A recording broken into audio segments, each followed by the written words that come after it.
예, 이번 선거를 먼저 서론에 말씀하고 시작하고자 합니다. 이번 선거에 압도적인 승리로 더불어민주당이 이겼죠. 이번 선거의 최대 이슈가 바로 북미 회담이 아니었는가 싶습니다. 북미 회담 이 문제로 모든 이슈가 다 이렇게 덮어져 버린 것 같습니다. 민생, 경제, 지역 현안 같은 이슈들은 다 묻혀버리고 이것이 이렇게 드러나서 결국 이제 더불어민주당이 승리하게 됐는데, 저는 선거 전전날 그 서울에 가 있었거든요. 그때 이제 서울에서 그 종로에서 사업을 하시는 분, 이제 저희 매형인데 만나서 경제 상황을 좀 들어봤어요. 근데 종로에 가게들이 열리고 이제 그 장사가 시작되고 난 이후에 그 가게들이 문을 닫은 적이 없답니다, 지금까지. 근데 지금 요즘 막 문을 닫고 있대요. 문을 닫은 가게들이 많이 늘어나고 있다. 그러니까 굉장히 경제적으로는 어려운 이런 상황인 것 같습니다. 또한 우리 학생들은 방학 중에는 이제 알바를 잡아야 되는데 알바 자리를 구하기가 어렵습니다. 또 졸업을 했는데 취업할 곳이 없습니다. 참 이렇게 어려운 상황이지만 이 시대의 지도자들은 그걸 책임지려고 하지 않습니다. 현 정부는 전 정부 때문에 이렇게 됐다, 이렇게 전 정부에게 책임을 떠넘기기에 급급합니다. 자, 그렇다면 이 시대에 방황하는 양무리들의 배고픔의 문제를 누가 해결해야 되겠습니까? 그런데 오늘 말씀해 보면 예수님께서는 바로 제자들에게 무리를 먹는 문제에 책임이 있다고 말씀해 주십니다. 그리고 그들보다 책임지라고 명령하십니다. 이 말씀은 이 시대의 양무리들을 먹이는 문제를 바로 예수님의 제자인 우리가 책임져야 한다는 말입니다. 그러면 나 먹고 살기도 어려운 이 시점에 우리가 어떻게 무리들을 먹이는 문제를 책임질 수가 있습니까? 자, 본문 말씀을 통해서 그 비결을 배우고 우리가 양무리를 먹이는 책임감 있는 목자들로 성장할 수 있기를 기도합니다. 자, 지난주 말씀에서 예수님은 제자들을 둘씩 짝지어 전도 여행을 보냈습니다. 그리고 그들은 충성스럽게 이 사명을 감당하고 그럼으로 말미암아 예수님의 이름이 온 유대 땅에 크게 드러나게 되었습니다. 그들은 이제 전도 여행을 다녀와서 예수님께 모여서 선교 보고를 하였습니다. 자, 30절을 보십시오. 저자 마가는 제자들을 가리켜 사도라고 칭하고 있습니다. 이 마가복음을 읽어보면 사도라는 단어가 유일하게 여기에 나와 있습니다. 사도란 예수님을 대신해서 보냄을 받은 자라는 뜻입니다. 이제 그들은 어엿한 사도들이 되어 예수님의 복음 역사를 함께 동역하여 섬기게 되었습니다.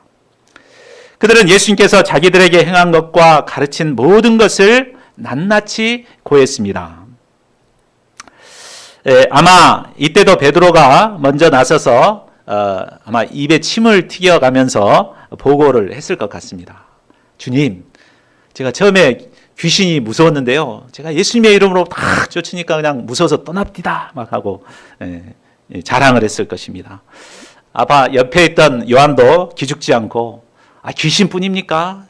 불치병자들도 기름을 발라서 기도했더니 그냥 깨끗이 나음을 얻었습니다. 이렇게 자기들이 체험한 내용을 구체적이고 낱낱이 보고를 하였습니다. 이렇게 보고하는 가운데 그들은 자신들을 통해서 이루신 그 성령의 역사를 더욱 뜨겁게 깨닫고 믿음을 견고히 할 수 있었을 것입니다. 또한 듣는 사람들은 하나님의 은혜를 찬양하며 하나님께 영광을 돌렸을 것입니다. 우리가 이번 여름 수양에 3명의 학생들이 소강 강사로 세움을 받았습니다.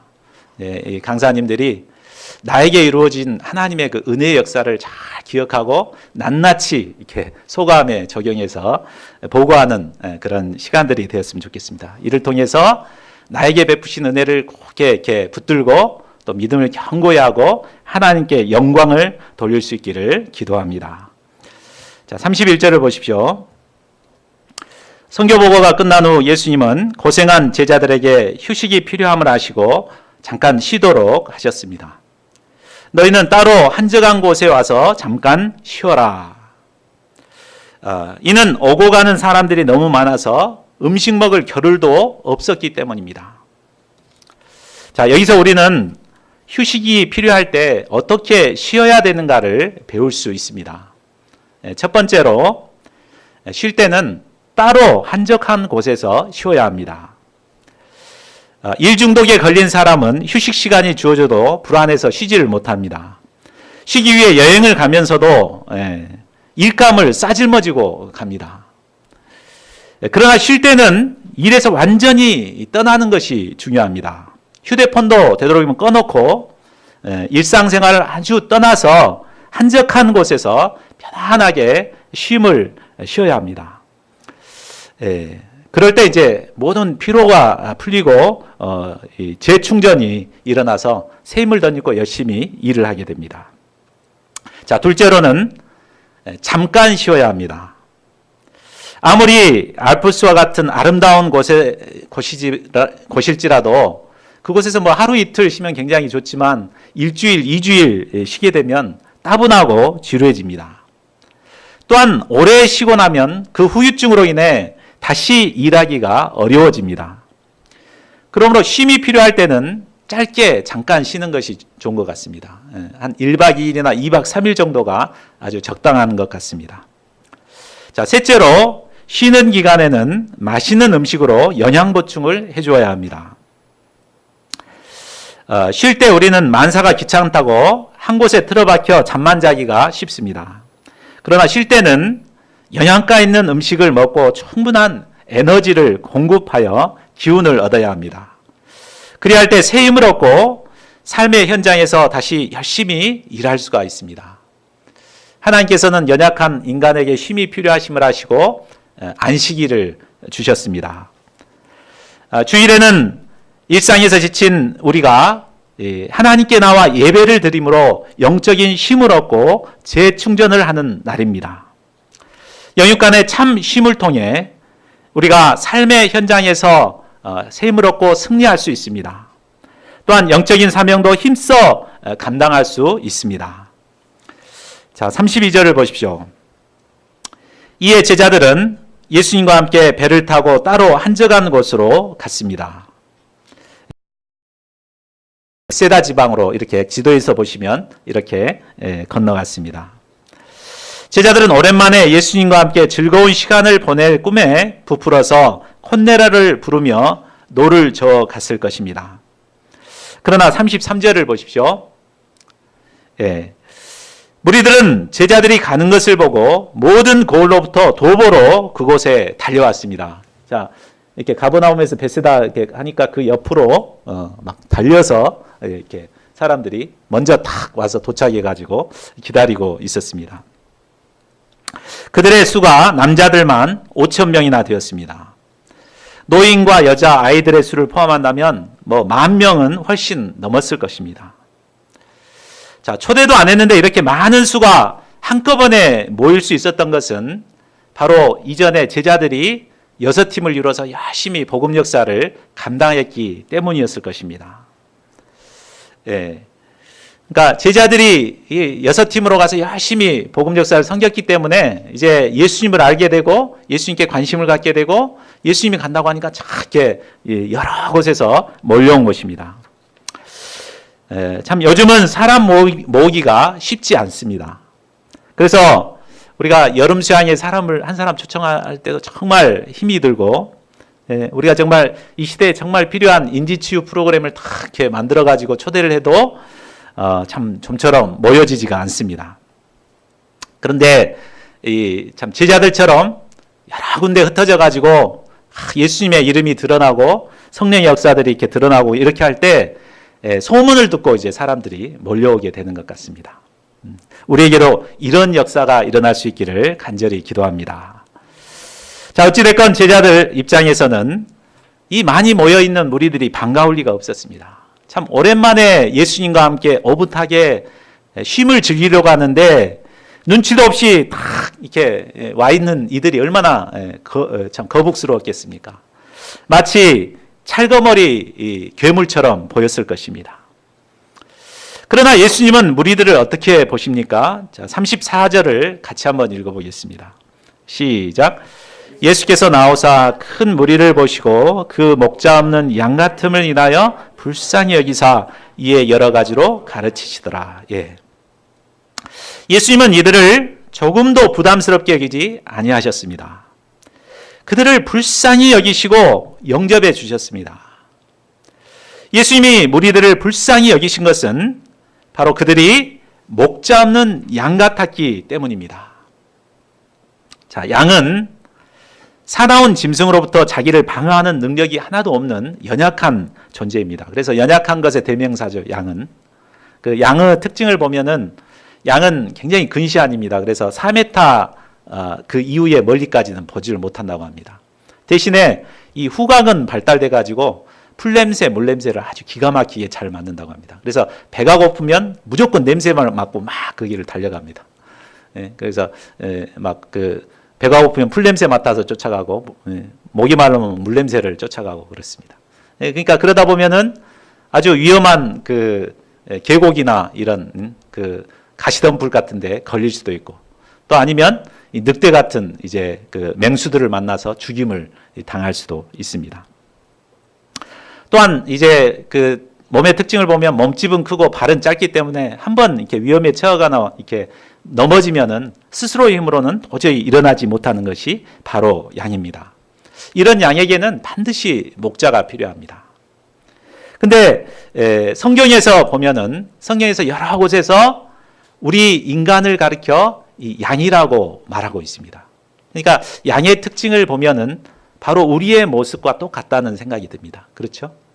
우리는 한 치 앞도 내다보지 못하면서 무조건 욕심을 쫓아서 막 살아가는 것 같아요. 그것이 옳은갑다 싶어가지고 막 가다가 실패하고 위험에 처하기도 합니다. 또한 실패하고 넘어지면 스스로의 힘으로는 좀처럼 일어나기가 어렵습니다. 이런 인간은 정말 양과도 같고 이런 인간에게는 정말 목자의 도움이 절실히 필요합니다. 그러나 당시에 이 목자의 역할을 해야 할 당시의 지도자들은 어떠했습니까? 당시 정치 지도자인 헤롯은 음란하고 불의했습니다. 또 종교 지도자들인 바리새인과 서기관들은 양들의 안위는 안중에도 없었습니다. 오로지 교권 유지에만 혈안이 되어 있었습니다. 참 목자 없이 양들은 유리 방황할 수밖에 없었습니다. 그러다가 참 목자가 되신 예수님의 소문을 듣게 되었습니다. 그래서 이 예수님을 찾아서 그 먼 길을 달려서 이렇게 찾아온 것입니다. 참 이들의 모습을 보면 얼마나 불쌍합니까? 예수님은 이런 무리들을 목자 없는 양 같음을 아시고 불쌍히 여기셨습니다. 우리는 이 시대에 도와야 할 양들을 이 예수님의 눈으로 바라봐야 합니다. 그런데 우리는 과연 캠퍼스 양들을 이런 눈으로 바라보고 있습니까? 우리가 캠퍼스 양들을 돕고는 싶습니다. 근데 막상 도우려고 가면은 어떻습니까? 대부분 우리를 거절하고 외면합니다. 무시하고 투명인간 취급을 합니다. 이런 그들을 우리가 불쌍히 여기기가 쉽지가 않습니다. 불쌍히 여기기는커녕 저주라도 퍼부어주고 싶을 때가 많습니다. 그러나 이런 그들을 도와야 할 목자인 우리는 그들을 불쌍히 여겨야 합니다. 어떻게 그들을 불쌍히 여길 수 있을까요? 바로 그들의 겉모습만 보지 말고 그들의 내면에 방황하는 그 내면의 영적인 문제를 우리가 볼 수 있어야겠습니다. 인간적인 눈으로 보기보다 영적인 눈으로 그들을 바라볼 때 우리가 목자의 심정을 가질 수 있습니다. 대학생들은 겉으로 보면 건장하고 활기차 보입니다. 그러나 그들의 내면은 죄로 인해 고통하며 방황하고 있습니다. 취업하기 어려운 현실 앞에 꿈과 비전을 잃어버리고 유리하며 방황하고 있습니다. 아무런 목표도 없이 대부분의 시간을 스마트폰에 빠져 있거나 세상 쾌락을 탐닉하며 살아가고 있습니다. 참 얼마나 불쌍합니까? 이들이 이렇게 살아가는 가장 큰 이유는 바로 목자가 없기 때문입니다. 이런 그들을 교수들이 목자가 되어서 인도하겠습니까? 아니면 선배들이 인도할 수 있겠습니까? 하나님께서는 이런 그들을 돕는 목자로 바로 우리를 세워주셨습니다. 우리는 목자 없이 유리방황하는 이런 캠퍼스 영혼들을 예수님의 눈으로 불쌍히 여김으로 돕는 자들이 되어야겠습니다.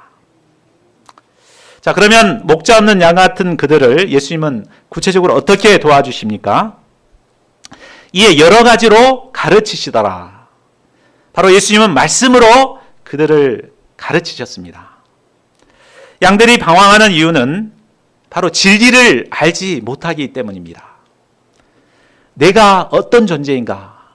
인간이 어떤 존재인가? 어디로 와서 어디로 가야 할 것인가? 인간 본연의 삶이란 과연 무엇인가? 내가 어떤 존재이며 무엇을 위해 살아야 할 것인가? 이런 근본적인 해답을 찾지 못하기 때문에 방황하고 있는 것입니다.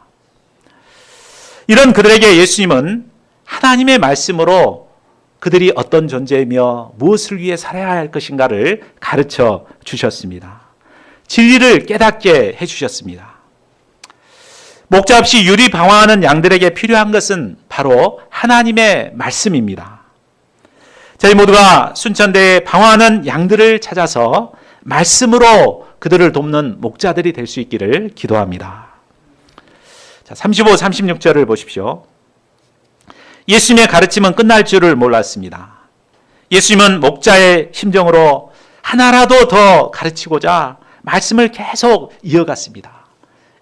마지막으로 이렇게 하면서도 또 계속 이어가고 끝으로 하면서도 계속 이렇게 말씀을 이어갔습니다. 그러다 보니 때가 점점 저물어 갔습니다. 해는 서산으로 기울어 황혼이 붉게 물들기 시작했습니다.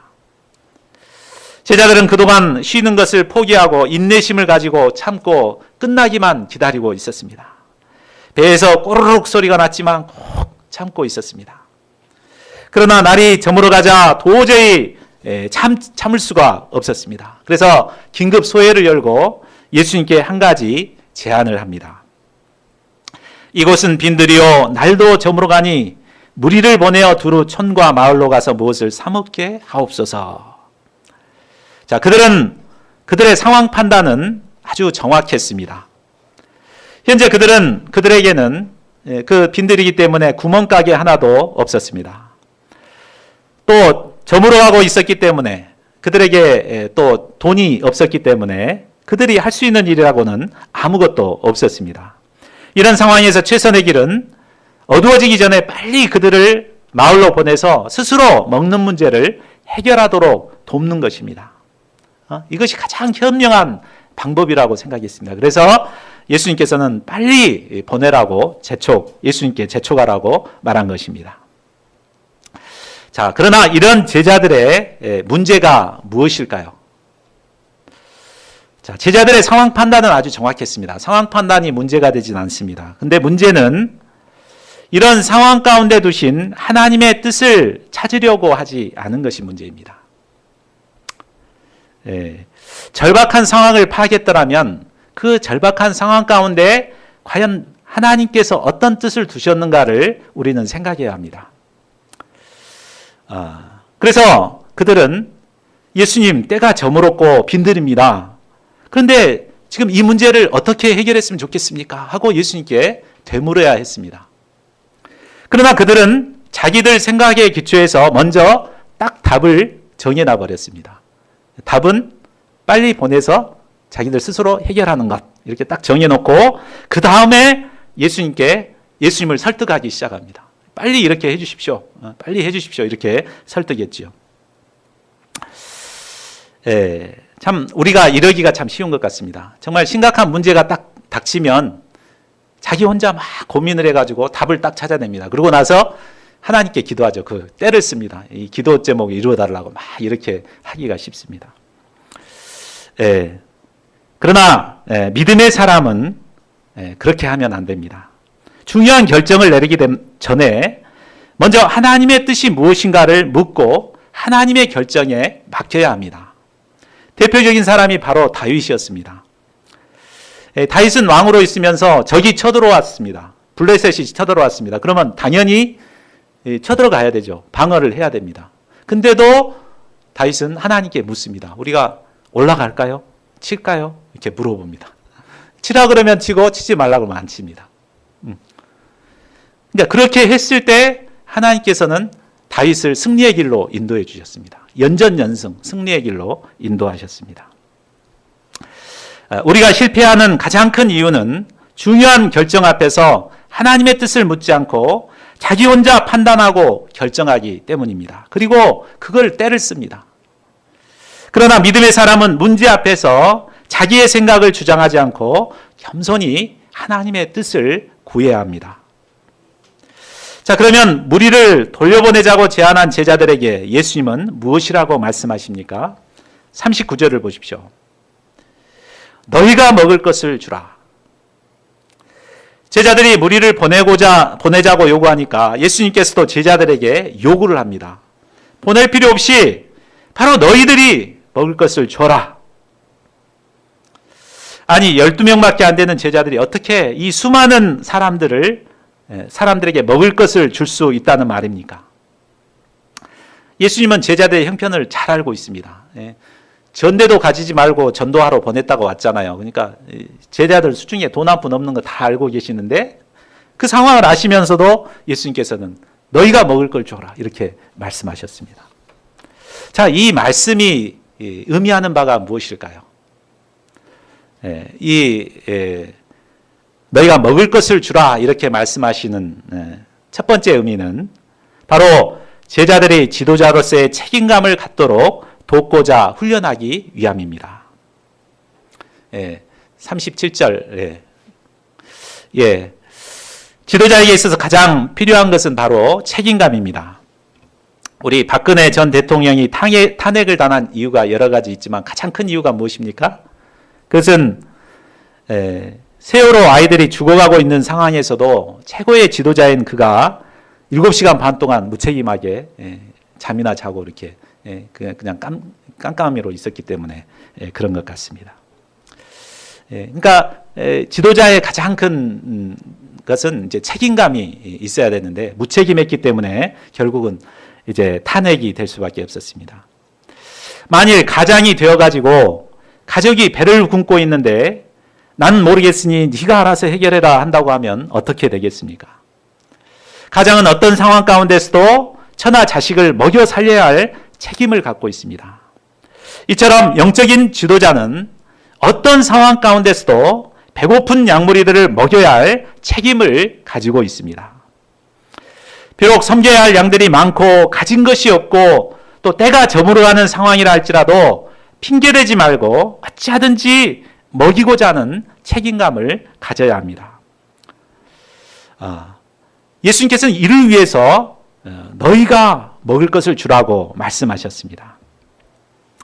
또한 그들이 어찌하든지 책임감을 가지고 먹이고자 할 때 예수님 그들을 통해서 먹이시는 분이십니다. 사실 예수님께서 그들에게 너희가 먹을 것을 주라고 말씀하신 것은 이미 예수님께서 그들을 먹이기로 작정을 하셨기 때문에 이렇게 말한 것입니다. 뒤에도 보면 예수님께서 결국 먹이십니다. 그렇지만 책임감 있는 제자들을 통해서 먹이고 싶어서 그들에게 책임감을 갖도록 이렇게 명령하신 것입니다. 둘째로 예수님은 그들이 목자의 심정을 덧입기를 원하셨습니다. 예수님이 무리를 먹이고자 작정하신 것은 바로 그들을 불쌍히 여기는 목자의 심정을 가졌기 때문이었습니다. 불쌍히 여기는 목자의 심정이 있을 때 우리는 어떤 상황에서도 양무리를 먹일 수 있습니다. 그렇기 때문에 제자들이 이 예수님의 마음을 배워서 목자의 심정을 가지고 어찌하든지 먹이고자 하는 마음을 갖기를 원하심으로 이렇게 말씀하셨습니다. 예수님은 캠퍼스 목자인 우리에게도 이처럼 책임감과 목자의 심정을 요구하십니다. 이름만 목자라고 해서 목자가 아닙니다. 책임감을 갖고 어찌하든지 먹이고자 하는 목자의 심정을 가질 때 그가 바로 목자인 것입니다. 우리는 개척 역사이기 때문에 부족한 것들이 많습니다. 동역자도 부족하고 또 참 이렇게 센터도 참 큰 교회에 비해서는 아주 작습니다. 그리고 돈도 그렇게 많지 않습니다. 그러나 우리가 책임감과 목자의 심정을 갖게 될 때 우리는 캠퍼스의 약무리들을 먹일 수 있습니다. 저희 모두가 책임감과 목자의 심정을 가진 목자들이 되어서 캠퍼스의 약무리들을 먹일 수 있기를 기도합니다. 37절 하반절을 보십시오. 예수님께서 너희가 먹을 것을 주라고 말씀하시자 제자들은 우리가 가서 200데나리온의 떡을 사다 먹으리까? 라고 반문했습니다. 그들은 그 짧은 시간에 무리들을 먹이기 위해서는 200데나리온의 돈이 필요하다는 것을 계산해 냈습니다. 한 데나리온은 일꾼 하루 품삯에 해당됩니다. 오늘날 가치로 본다면 약 2천만 원에 해당되는 많은 금액입니다. 그처럼 많은 돈이 제자들에게 있을 리가 없었습니다. 결국 제자들의 대답은 200데나리온이 없기 때문에 우리가 먹일 수 없다는 것입니다. 그런 자신들의 형편을 잘 아신 예수님께서 왜 그렇게 말씀하시는가 이해가 안 되고 억지스러웠습니다. 그래서 서운한 나머지 반발심을 가지고 우리가 200데나리온의 떡을 갖다 사 먹이란 말입니까? 이렇게 따져 물은 것입니다. 많은 사람들이 위대한 일을 하기 위해서는 200데나리온이 필요하다고 생각합니다. 돈이 있어야 되고 시간이 있어야 되고 능력이 있어야 된다고 생각합니다. 그리고 자신이 이런 것이 없기 때문에 결국 일을 못하겠다고 생각합니다. 그러나 우리는 어떤 상황 가운데서도 책임감과 목자 심정만 가지고 있다면 위대한 일을 할 수 있습니다. 예수님은 없는 200데나리온만 생각하고 포기하고 있는 제자들에게 무엇이라고 말씀하십니까? 38절을 보십시오. 너에게 떡 몇 개나 있는지 가서 보라. 예수님은 없는 것을 생각하지 말고 자신이 가지고 있는 것이 무엇인가를 가서 찾아보도록 하셨습니다. 그리고 그것을 들고 예수님께 가져오도록 했습니다. 그러면 그것으로 수많은 양무리들을 먹이겠다고 작정하셨습니다. 예수님은 우리에게 없는 것을 요구하지 않으십니다. 있는 것을 찾아서 주님께 드리기를 원하십니다. 제자들은 믿음으로 현재 자기들에게 있는 것이 뭐 없나 찾아보기 시작했습니다. 호주머니를 뒤져봤지만 잡히는 건 먼지밖에 없었습니다. 또 사람들 중에 혹시 먹을 만한 것이 없나 살펴봤지만 사람들 역시 급하게 오느라고 아무것도 가지고 있지 않았습니다. 그러다가 요한복음에 보면 한 어린아이가 학교 가다가 아마 부모 따라온 것 같아요. 그래서 도시락을 갖고 있는 것을 보게 되었습니다. 보자기를 열어봤더니 떡 5개와 물고기 2마리가 있었습니다. 이것은 어린이 한 끼 도시락에 불과한 너무나 보잘것없고 초라한 것입니다. 사람들은 이처럼 보잘것없고 초라한 것은 하찮게 여기고 무시해 버립니다. 그러나 예수님은 비록 초라하지만 있는 그것을 찾아가지고 오기를 원하십니다. 그것을 꼬투리로 수많은 사람들을 먹이기를 원하십니다. 가진 것 없는 우리가 어떻게 순천대 8천하구를 먹이는 역사를 이룰 수 있습니까? 그들을 먹이기 위해서는 더 많은 동역자들이 와야 할 것 같습니다. 또한 200데나리온의 떡이 필요할 것 같습니다. 그러나 예수님은 이런 큰 것을 우리에게 바라지 않습니다. 우리에게 있는 작은 오병이어를 찾아서 드리기를 원하십니다. 그래야 할 때 그것을 꼬투리로 양무리를 먹이시는 역사를 이루어 가십니다. 저는 순천대 개척을 섬기고자 할 때 동역자가 없는 것에 대해서 문제의식을 갖고 줄기차게 동역자 보내달라고 계속 기도를 해왔습니다. 그러나 주님은 동역자를 보내주시지 않고 저에게 있는 것을 찾아보도록 하셨습니다. 근데 저는 과거에 순천에서 이제 학사 생활을 했기 때문에 참 인맥들이 있었습니다. 그래서 그 인맥들을 통해서 꼬투리로 이렇게 주님께 드리고자 했을 때 하나님께서는 그 꼬투리로 해서 계속해서 개척 역사를 이루어 가셨습니다. 그래서 작년에 주변의 사람들의 도움을 받아서 이렇게 아름다운 교회도 건축하고 또 캠퍼스 포럼 모임도 이루고 제자 양성도 이룰 수가 있었습니다. 우리에게는 200데나리온은 없습니다. 그러나 초라하게 보일지라도 오병이어는 누구에게나 있습니다. 우리에게 있는 오병이어는 무엇입니까? 예수님은 이것을 찾아서 가져오기를 원하십니다. 특별히 이번 주 소감을 감당할 때 저희 모두가 나에게 있는 오병이어가 무엇인가를 좀 잘 찾아봤으면 좋겠습니다. 그래서 한 20가지 정도 찾아서 소감을 발표했으면 좋겠습니다. 그리하여 이 찾은 이 오병이어를 기쁨으로 주님에게 드리는 역사를 이룰 수 있기를 기도합니다. 자, 그러면 오병이어를 찾아 주님께 가지고 왔을 때 예수님께서는 어떻게 하셨습니까? 39절에서 42절을 보십시오. 예수님께서는 그까짓 건 누구 코에 붙이겠냐 하며 물리치지 않으셨습니다. 그들이 찾아드린 보잘것없는 오병이어를 기뻐 받으셨습니다. 그리고 제자들에게 명하사 그 모든 사람으로 때를 지어 푸른 잔디 위에 앉게 하셨습니다. 제자들은 아마 설마 하면서 순종했을 것입니다. 50명씩 100명씩 앉게 했습니다. 자리 배치가 끝나자 예수님은 받은 오병이어를 가지시고 하늘을 우러러 축사하셨습니다. 축사했다는 것은 하나님께 감사했다는 말입니다. 예수님께서는 보잘것없고 초라한 오병이어를 기쁘게 받으시고 하나님께 감사하셨습니다. 예수님은 우리가 드린 초라한 오병이어일지라도 감사하게 받으시는 분이십니다. 우리가 믿음으로 드린 모든 진심은 하나도 땅에 떨어뜨리지 않고 다 받으시는 분이시고 축사하시는 분이십니다. 감사 기도를 마치신 예수님은 제자들을 통해 앉아있는 사람들에게 떡과 물고기를 나누어 주라고 하셨습니다. 그러자 오병이어를 쌌던 보자기에서 끊임없이 고기와 물고기와 떡이 막 쏟아져 나왔습니다. 놀라운 재창조의 역사가 일어난 것입니다. 제자들도 놀라고 모인 사람들도 놀랐습니다. 무리들은 참으로 오래간만에 배불리 먹을 수가 있었습니다. 그리고 남은 음식만 12바구니에 차게 거두게 되었습니다. 자, 결론을 맺겠습니다. 제자들이 드린 오병이어를 축사하사 수많은 무리들을 먹이신 예수님께서는 우리를 통해 이 시대의 캠퍼스 양무리들을 먹이기를 원하십니다. 우리에게는 이들을 먹일 만한 200데나리온은 없습니다.